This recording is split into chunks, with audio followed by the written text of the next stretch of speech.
Divine Grace Igniter. ಪಟ್ಟಿ ಎಂಬ ಊರಿನಲ್ಲಿ ಓರ್ವ ಪಾಷಾಂಡವಾದಿ ಸಂತ ಅಂತೋನಿಯವರಿಗೆ ರಾತ್ರಿಯ ಭೋಜನ ಕೂಟಕ್ಕೆ ಆಮಂತ್ರಣವಿತ್ತ.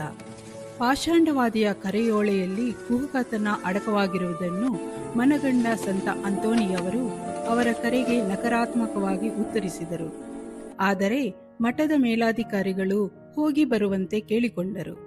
ಮೇಲಾಧಿಕಾರಿಗಳು ಸಂತರ ವಿಧೇಯರಾಗಿ ಪಾಷಾಂಡವಾದಿಯ ಭೋಜನ ಕೂಟಕ್ಕೆ ಹಾಜರಾದರು. ಅಂದು ಸಂಜೆ ಪಾಷಾಂಡವಾದಿ ಭೋಜನದ ಮುಂಚಿತವಾಗಿ, ಸ್ವಾಮಿಗಳೇ, ಇಂದು ಶುಕ್ರವಾರ ಎಂದು ಮರೆತು ಕೊಬ್ಬಿದ ಕುರಿಯನ್ನು ಕೊಯ್ಯಿಸಿ ಹಬ್ಬದ ಅಡುಗೆಯನ್ನು ಮಾಡಿಸಿಬಿಟ್ಟಿದ್ದೇನೆ. ನನ್ನನ್ನು ಕ್ಷಮಿಸಿಬಿಡಿ. ಆದರೂ ಬೈಬಲ್ ನುಡಿಯಂತೆ ಅವರು ಕೊಟ್ಟಿದ್ದನ್ನು ಸೇವಿಸಿರಿ ಎಂದಿದೆ.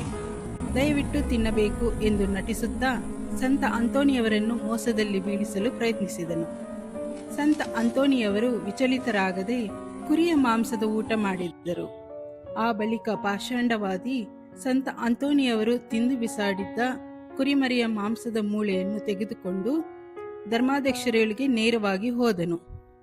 ಅವರಲ್ಲಿ, ಧರ್ಮಾಧ್ಯಕ್ಷರೇ, ಇಗೋ ಇಲ್ಲಿ ನೋಡಿ, ನಿಮ್ಮ ಫ್ರಾನ್ಸಿಸ್ಕನ್ ಸಹೋದರನಾದ ಅಂತೋನಿಯವರು ಶುಕ್ರವಾರದಲ್ಲಿ ತಿನ್ನಬಾರದಾಗಿದ್ದ ಕುರಿಯ ಮಾಂಸವನ್ನು ತಿಂದು ಮೂಳೆಯನ್ನು ಬಿಸಾಡಿದ್ದಾರೆ ಎಂದು ಮೂಳೆಯನ್ನು ತನ್ನ ಜೋಬಿನಿಂದ ಹೊರತೆಗೆದು ತೋರಿದನು.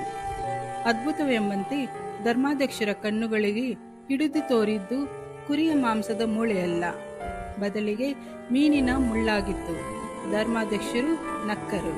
ಪಾಷಾಂಡವಾದಿಯ ತಲೆ ನಾಚಿಕೆಯಿಂದ ತಗ್ಗಿತು.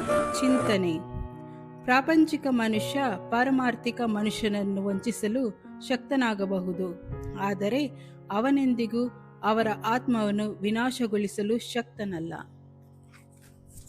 ಸಂತ ಅಂತೋಣಿಯವರೇ, ನಮಗಾಗಿ ಪ್ರಾರ್ಥಿಸಿ.